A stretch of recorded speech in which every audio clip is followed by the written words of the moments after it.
Rádio Unaerp. Rádio Unaerp. Entrevista. Não. Muito boa noite a todos que acompanham a Rádio Unaerp pelo aplicativo, também pelo Facebook. Meu nome é Alice de Carvalho e está começando agora mais um Unaerp Entrevista. Aqui comigo está o Dr. Fabrício Baldock, ele que é médico, formado pela Uniara, Universidade de Araraquara, e é médico residente aqui na Santa Casa de Ribeirão. Seja muito bem-vindo. Obrigado. Muito obrigada por ter aceitado o nosso convite e vindo até aqui conversar com a gente. Vamos explicar um pouquinho, antes da gente começar, para o pessoal o que a gente vai falar aqui hoje. É um papo saúde. A gente, agora na última etapa do curso de jornalismo, faz um projeto de inovação, de convergência midiática, e o meu tema são as doenças e as infecções sexualmente transmissíveis, que houve aí essa mudança de doença para infecção, mas ninguém está sabendo muito ainda. Então, qual que é o nosso objetivo? Falar sobre elas. Trazer para vocês e explicar e falar de doença, falar de infecção, de como prevenir e de quais são elas. E é por isso que eu trouxe o Fabrício até aqui, para a gente tirar um pouco mais dessas dúvidas, né? Isso. Boa noite, Alice. Boa noite a todos os ouvintes. Primeiro, gostaria de agradecer o convite. E adorei o tema. É um tema super importante hoje em dia. Porque além das DSTs que são muito difundidas, como HIV, a sífilis, as hepatites, a gente tem várias outras causas, como as doenças causadas por vírus, por fungos, por protozoários, que não são tão abordadas. E além disso, as estimativas da OMS estão alarmantes. Os valores de prevalência das doenças, que são os números de pessoas infectadas, estão aumentando a cada ano. Por exemplo, na sífilis, a gente tem quase 1 milhão de casos anuais diagnosticados. A clamídia, quase 2 milhões. O HPV, quase 700 mil. Há uma estimativa da OMS também que mais de 1 milhão de pessoas adquirem uma DST por dia. Mais de 1 milhão por dia? Mais de 1 milhão por dia. Isso é no mundo? No mundo. Tá, então existe essa necessidade da gente falar sobre, né? Muito importante. Bom, vamos então falar hoje, ao invés de a gente só ficar conversando sobre AIDS, sobre sífilis, sobre hepatite, que todo mundo sempre fala, se a gente falar hoje de umas mais diferentes, assim, que às vezes as pessoas conhecem, às vezes não. Então, vamos trazer um pouquinho, explicar como é que funciona, os sintomas, tratamento, diagnóstico. A partir de agora a gente vai falar um papo sério, hein? Papo sério saúde. Vamos lá. Vamos lá? Vamos começar pela gonorreia, que é, digamos que, comum. As pessoas até conhecem quando a gente fala sobre, porém, não sabem o que se trata. O que se trata, então, Dr. Fabrício? Então, é uma infecção sexualmente transmissível causada pela bactéria Neisseria gonorrhea e a manifestação clínica dela é um corrimento uretral. O que seria isso? É a saída de uma secreção pelo pênis ou pelo canal da urina, tá? E, além disso, pode ter uma disúria. O que é a disúria? É uma ardência urinar. Então, esse é o principal sintoma. Além disso, pode ter uma complicação da doença, que tem vezes que ela acende no trato produtor, Que causando é isso? uma prostatite, que é uma inflamação da próstata, inflamação das vesículas seminais. Geralmente, ela comete mais homens. Tá. As mulheres tendem a ser assintomáticas, mas isso não indica que ela não transmita. Continua transmitindo normalmente. Entendi. Então, existe aquela secreção, no caso seria tipo um corrimento. Isso, parece a saída de um pus, geralmente em grande quantidade. Tá, entendi. E como é que seria feito, então, o diagnóstico, principalmente na questão das mulheres que são assintomáticas? É bem importante fazer o exame ginecológico. A gente consegue, através da secreção da vagina ou peniana, fazer um exame e avaliar se tem bactérias. E, através disso, a gente faz o diagnóstico. O diagnóstico é fácil. O tratamento também é fácil com antibióticos, geralmente dose única. E é importante falar da gonorreia porque o tratamento para ela teve que ser mudado. O tratamento inicial, que era feito com certo antibiótico, já tem resistência. As bactérias não estão morrendo mais. Teve que haver uma troca. É recente? Recente. Mas e por quê? Como assim? Explica um pouquinho. Trocou o tipo do antibiótico e deu certo. Isso. É o problema hoje em dia das bactérias, né? O uso desenfreado de antibióticos vem causando a resistência bacteriana. Isso já aconteceu na bactéria da gonorreia. Então aí teve que trocar e agora... Mas então tem cura. Tem cura. Tá, e aí fica algum tipo de, digamos assim, uma sequelinha? Sobra alguma coisa que dê pra transmitir ou com antibiótico mata Se tudo? fizer o tratamento adequado, não transmite mais. Tá, então morre ali. Morre ali. Tá. Além disso, acho importante falar que além da gonorreia, tem uma doença com sintomas parecidos, que é a uretrite não gonocócica. Ela é causada por várias bactérias, mas principalmente a clamídia. Tá. A única diferença é que ela tem um corrimento que é um pouquinho menos espesso, parece um pouco menos pus. Ela mantém o sintoma de disúria, que é a ardência a urinar, mesmos sintomas. O diagnóstico também é necessário ao médico, ele vai avaliar a clínica, vai pedir os exames e a partir disso também tratamento com antibióticos. Tá. Elas podem causar alguma coisa? Elas podem se desenvolver e virar alguma outra coisa? Sim, pode, igual eu falei, chegar à próstata, causar uma prostatite, causar inflamação dos outros órgãos. Essa também, inclusive essa que você Essa falou agora. também. Tá. Vamos aproveitar então que você citou a clamídia. Essa, eu confesso que eu não sabia nem um pouquinho o que que era, nunca nem tinha ouvido falar, mas pesquisando eu vi que ela é até um pouco mais comum do que a gente pensa, né? Se você puder, vamos lá, conversar um pouquinho sobre ela. Bem comum. A clamídia, além da uretrite, ela causa também as vaginoses, que são os corrimentos da mulher. Então, quando a mulher apresenta um corrimento, está apresentando um pouco de prurido, que é a coceira, ardência, tanto na hora do ato sexual como de urinar, pode ser a clamídia. Entendi. É importante acompanhar com o ginecologista, fazer os exames de rotina para excluir essa possibilidade. Entendi. Além disso, tem outra doença que a clamídia causa, a grande vilã aqui hoje, Qual seria? que é o linfogranuloma venéreo, uma doença causada por ela também. Não sei nem falar. Repete. Linfogranuloma venéreo. Certo. E é uma doença que vai causar uma lesão, uma erosão, uma úlcera na genitália, geralmente, tanto masculina quanto feminina. Pode acometer também a região em volta. Aham. O que seria essa erosão? É um machucado, a lesão mesmo. Um machucado real. Isso. E, além disso, pode acometer o linfonodo, que é o que os antigos falavam que é a íngua, lembra? Uhum. Ao crescimento desse Aham. linfonodo, ele pode ter uma infecção e começar a sair pus. Entendi. Sempre que apresentar esses sintomas, é importante no médico também. Além disso, tem outras doenças que a gente tem que excluir. Tem a donovonose, que também é uma doença bacteriana, que pode apresentar esses sintomas parecidos, que é a úlcera e esse linfonodo aumentado, que seria a íngua. Aham. Além disso, a gente tem também o cancro mole. Então, Nossa. são várias doenças que Gente, é têm muita sintomas coisa. parecidos e precisam de uma avaliação médica. Que é o Apareceu uma cancro mole? lesão, cancro mole é uma doença causada por um bacilo, que é o Haemophilus ducreyi. Ele também causa uma úlcera na região genital e também pode ter acometimento do linfonodo, Entendi. A úlcera é só na região genital.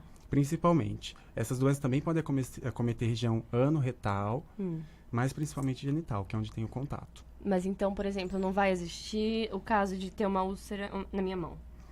Isso acontece mais na sífilis, que pode ter em região oral, que a sífilis também causa uma úlcera. Não é o tema hoje da nossa conversa, Mas pode mas falar também pode também. acometer região oral.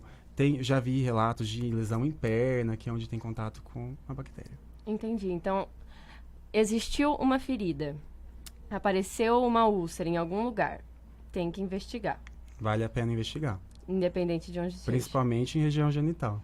Tá, entendi. Vamos aproveitar então que a gente tá falando da. A gente já falou da gonorreia. A gente já citou agora a clamídia.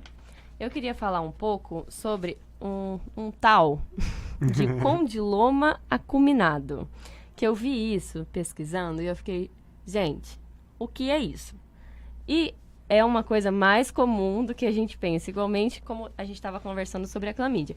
É muito mais comum, mas é porque a gente não conhece por esse nome, especificamente. O que seria? Geralmente a gente conhece pelo HPV, que é o papiloma vírus humano. O papiloma vírus humano já foram isolados mais de 100 tipos dele.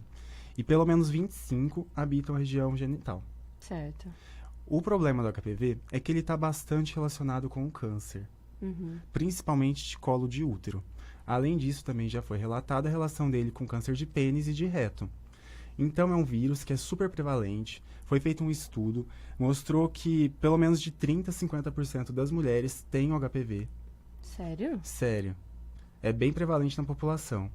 E, além disso, o que a gente tem de azar é que ele é uma doença assintomática na maioria das vezes. Então ninguém sente nada, ninguém vê sente nada e fica transmitindo. sem perceber. Isso. E como é que seria o diagnóstico nesse caso? Então, quando ele manifesta sintomas, a gente pode ter o condiloma acuminado, que é a crista de galo, que é bem conhecida, todo mundo comentava antes, que é uma verruga genital. Esse verruguinha, normal. Isso, uma verruguinha, é o principal sintoma. Mas, além disso, ele pode causar também uma modificação celular que culmina com o câncer. geralmente não chega ao câncer, tem uma melhora espontânea. Quem tem um sistema imune bom pode ter uma melhora espontânea, mas tem pessoas que evoluem para o câncer. E para a gente diagnosticar, é importante, sempre que aparecer uma verruguinha, região genital, importante ir no médico para ele avaliar. Tem exames que você pode fazer uma análise da lesão, você colhe um pedacinho. E, além disso, tem o Papa Nicolau, que é um exame muito importante para a mulher, elas devem fazer anualmente, que tem vida sexual ativa, para avaliar se tem alguma lesão já em colo de útero. Entendi. A partir daí, então, que começa a investigar, porque eu não vou ter febre, não vou ter nada se eu tiver Não, HPV. no máximo uma verruguinha.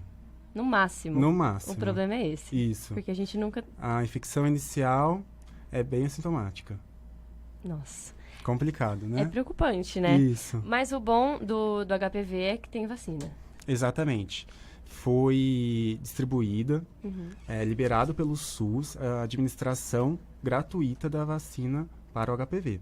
Ela deve ser feita antes do início da vida sexual, preferencialmente, Tá. para ter a garantia que você já não se infectou. Então, ela é boa para crianças, ou seja, meninas de 9 a 13 anos e meninos de 11 a 14 anos. A É menina idade, também toma. menino também toma, visando que ele não transmita, que é mais difícil o homem desenvolver algum sintoma em termos de câncer. E é Entendi. importante falar que a vacina não evita não evita o câncer, não evita a verruga. Ela fornece uma proteção contra parte dos vírus que causam o câncer e as verrugas. Porque lembra que eu falei que 25 dos vírus do HPV habitam a região genital? Sim. 4 deles principalmente causam câncer. Então, essa vacina fornece proteção contra esses 4 tipos. Ah, entendi. Não contra todos, contra os principais. Entendi. Então, pelo menos contra esses 4, a pessoa vai ficar... Imunizada. E se for já com a vida sexual ativa, depois dos 13 anos, no caso, depois desse período? Olha, sempre que você puder tomar a vacina, é bom. Que é uma forma de profilaxia, mostra que evita. Porque mesmo que você tenha contato com um subtipo do vírus, protege contra os outros da vacina. Então, vale a pena. É indicado pelos produtores da vacina que até 26 anos é uma idade boa para tomar. Ah, então dá pra tomar... Dá para tomar. É que o SUS não disponibiliza Ah, depois então- da idade. Entendi. Então, eu não vou conseguir tomar ela Isso. gratuitamente no Mas em postinho. alguma clínica você consegue comprar. Mesmo sendo homem de 25 anos, por Consegue. exemplo. Dá tudo certo. Tá, entendi. Em resumo, pra gente descobrir se a gente tem alguma coisa, tem que fazer exame. Tem que ir no médico, tem que contar se você apresentou alguma lesão, se apresentou algum sintoma, como prurido, que é a coceira, se tá doendo. Importante no médico ele fazer a avaliação, pedir os exames. Bem importante fazer as sorologias. Todo mundo está sujeito, né? Sorologias são os exames para investigar essas doenças.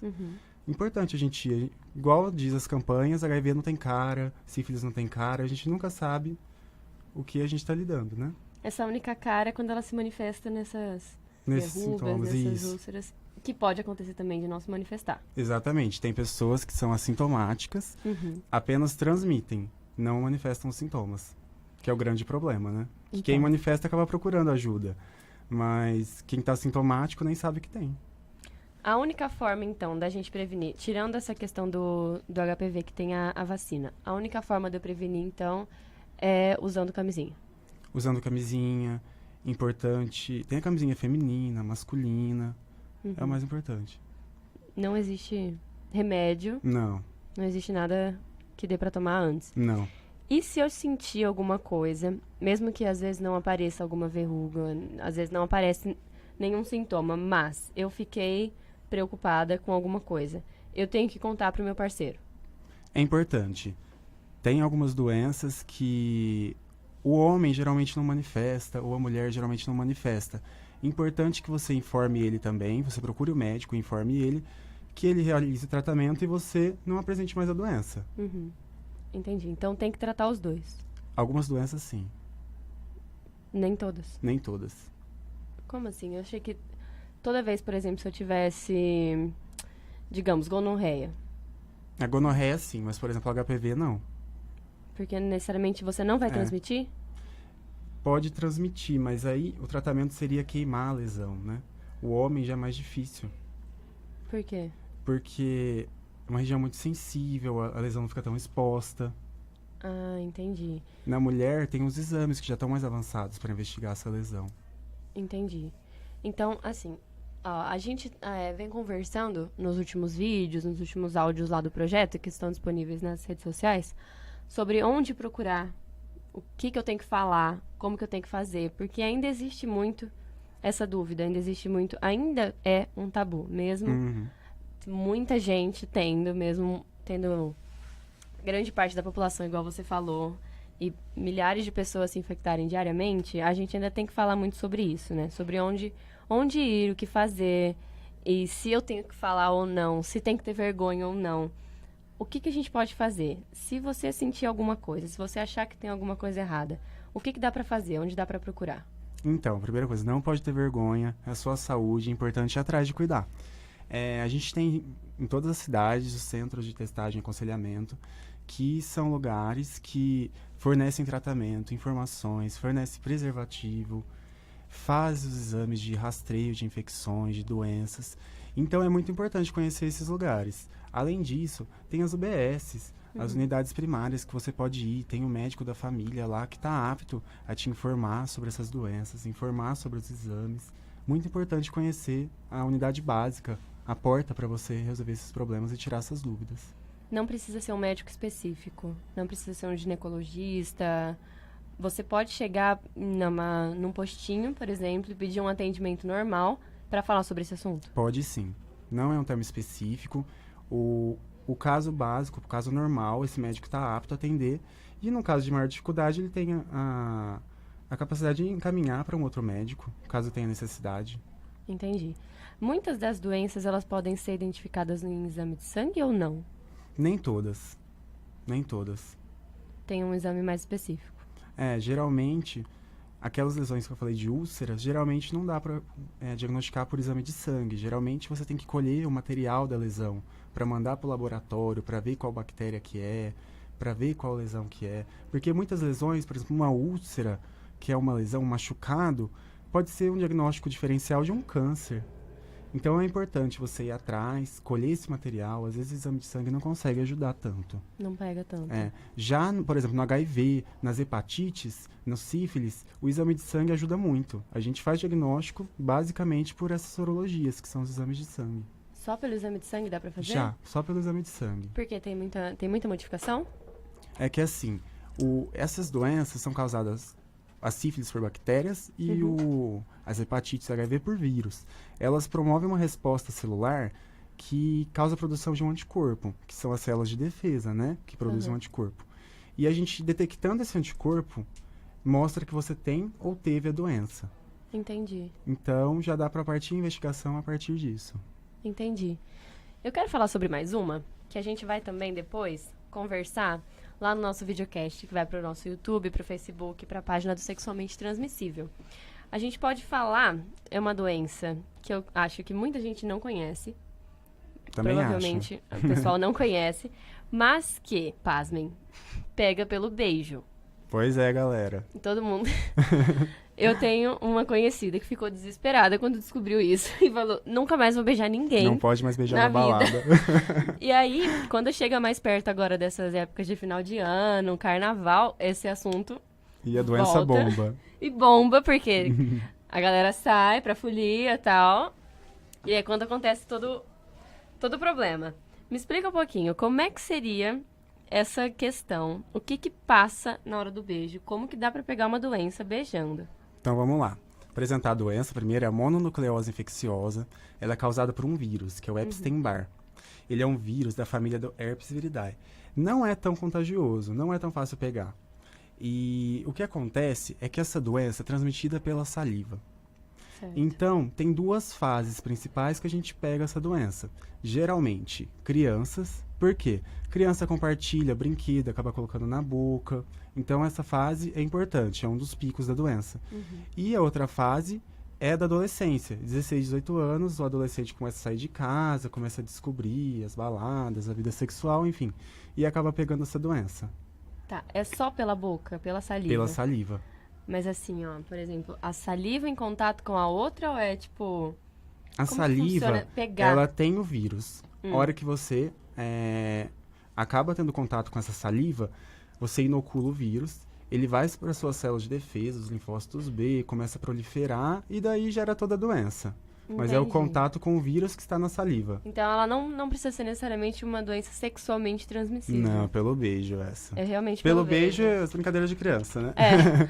E quais seriam os sintomas nesse caso? Então, Tem? Tem vários sintomas. A criança geralmente tem sintomas mais brandos. Vai apresentar uma febrinha, dor de cabeça, é mais tranquilo. Já o adolescente já tem uns sintomas um pouco mais importantes. Além desses de dor de cabeça, febre, dor de barriga, pode ter náusea e vômito, tem os sintomas mais específicos. Pode ter uma dor de garganta, que é bem semelhante àquela que a gente tem normalmente, que é a bacteriana. E, além disso, lembra que eu falei dos linfonodos, que os antigos falavam que eram as antigas ínguas, né? Sim. Pode ter também, geralmente em região de pescoço. Então, você vai ter uma dor de garganta, com bastante sintoma, bastante dor no corpo Meu e com as ínguas no pescoço. Mas assim, todo mundo vai ficar muito preocupado. Não, mas passa. O Não, mas importante é calma. isso. Então tem tratamento. Outro problema. O tratamento para mononucleose não tem um tratamento específico, não é igual a bactéria que você dá um antibiótico e mata. A gente tem que esperar o vírus terminar o ciclo dele para parar os sintomas. O único tratamento é sintomático, é remédio para dor, remédio para febre. Não tem muito o que fazer. Mas. Não, Terrível, calma aí. né? Não. Terrível. Não vou conseguir terminar uma conversa falando isso. É um vírus Ah, e ele não morre. não morre. Ele dorme. Ele faz o ciclo dele. O vírus vem, inocula em você, se reproduz, que ele começa a manifestar os sintomas. Depois, ele vai diminuindo a reprodução, como o vírus da gripe. A gente não mata o vírus da gripe. Ele pega, para de manifestar os sintomas porque ele para de reproduzir. Nossa, meu Deus. Então ele vai ficar ali pra sempre. Você continua transmitindo. E como. Nossa senhora. Não tem Geralmente como vai parar. diminuindo a uma taxa que não gera mais infecção. Então se eu tive uma vez, eu vou ter pra sempre. Ou não. Pode ser que você apresente o vírus para sempre em exames, mas E como que eu diferencio, por exemplo, assim, ó, se eu saio de uma festa e no dia seguinte eu tô com dor de garganta? Como que eu vou diferenciar se pode ser isso ou não? então, geralmente nessa doença, ela é causada por um vírus. Se você for procurar um pronto atendimento, os sintomas são bem semelhantes à infecção bacteriana. Eles vão te passar um antibiótico. Não Normal. vai melhorar. Ah, ela não vai melhorar, Não vai tem esse melhorar. detalhe. Tem vezes, essa doença é bem interessante. Se você passa um antibiótico específico, ele gera uma reação que gera várias lesões na pele. Então é bem interessante, é quase um sinal da doença. Você deu um antibiótico para a pessoa que tem a mononucleose, vai ter várias lesões na pele. Manchinhas? Sim? Manchinhas, isso, avermelhadas. Ai, meu Deus. É. Aí você vê que é doença. Só assim pra descobrir. Além disso, a gente tem. Se você pede o hemograma, ele tem algumas alterações que sugerem a doença. Tem também um exame específico que detecta a doença. Quando eu pesquisei sobre, eu ouvi falar que endurecia todo o pescoço. São as questões das ínguas. Exatamente. Então o linfonodo pode chegar nesse nível pode de realmente ficar... apresentar todo- esse aumento do linfonodo. Que o linfonodo é onde nossas células de defesa ficam. Então, como você está com uma infecção, as células proliferam e tem esse aumento. Por isso que elas crescem. Exatamente. E aí, tipo, se eu chegar um dia lá, com meu pescoço todinho travado, duro, ele vai revertendo com antibiótico. Com antibiótico não, que é uma doença viral. Com o tempo vai melhorando. Mas não é tão comum travar o pescoço. Pode ter esses linfonodos aumentados, as ínguas, sabe? Aham. Então, tipo, pode existir e aí ele pode ficar aqui. Por Pode ficar um tempão. tempinho até melhorar. Ai, gente. Gente, eu não queria falar nada, mas não beijem. É. Não beijem nunca mais. Ah, é uma doença difícil, não tem muito como prevenir, né? Então, você vai fazer o quê? Porque Ainda mais criança. não dá pra saber quem tem, às vezes é um portador assintomático. Como que funciona pra criança pegar? Pra ela, tipo, ter a doença? Então, o mecanismo de inoculação do vírus é a mesma coisa. O que diferencia é a forma como ela tem contato com a saliva. Ela vai pegar o brinquedo, por exemplo, ou compartilhar uma colher, colocar na boca. Mas e não dá pra vir de outra criança? É de outra criança. Então, como essa outra criança teve? Ah, Vem de pai e mãe? vem de pai, mãe, acaba pegando de alguém. Porque a Contato maioria, social, né? a maioria das doenças, elas podem ser transmitidas por gestação, né? Tipo, Não é o caso dessa.